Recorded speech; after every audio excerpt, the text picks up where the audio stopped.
বিধানসভা নির্বাচনের আগে ডোমকল কি ফিরবে পুরনো চেহারায়? অবৈধ আগ্নেয়াস্ত্রের মুক্তাঞ্চল কি এখন মুর্শিদাবাদের সীমান্তের এই করিডর?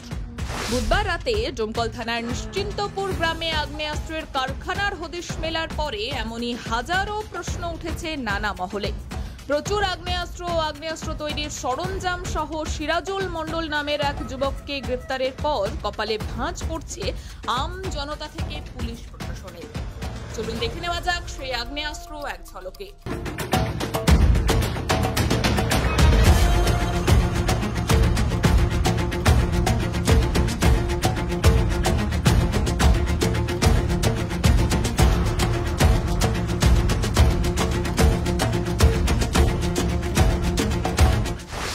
এবার দু একটা নয়, প্রচুর আগ্নেয়াস্ত্র উদ্ধার হলো ডোমকলে।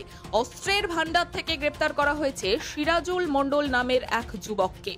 পুলিশের দাবি, ডোমকলের নিশ্চিন্তপুর গ্রামে নিজের বাড়িতেই আস্ত একটি অস্ত্র কারখানা খুলে বসেছিল ওই যুবক, কিন্তু শেষ রক্ষা হলো না।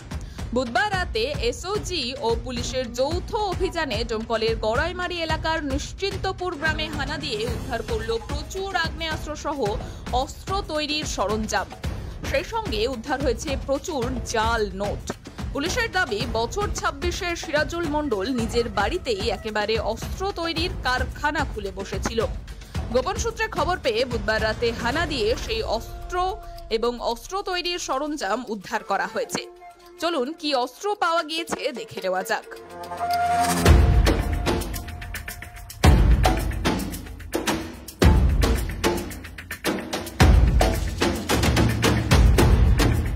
এখন প্রশ্ন, এটা কি আগামী বিধানসভার প্রস্তুতি, না ধীরে ধীরে অবৈধ আগ্নেয়াস্ত্রের শিল্পাঞ্চলে পরিণত হচ্ছে ডোমকল?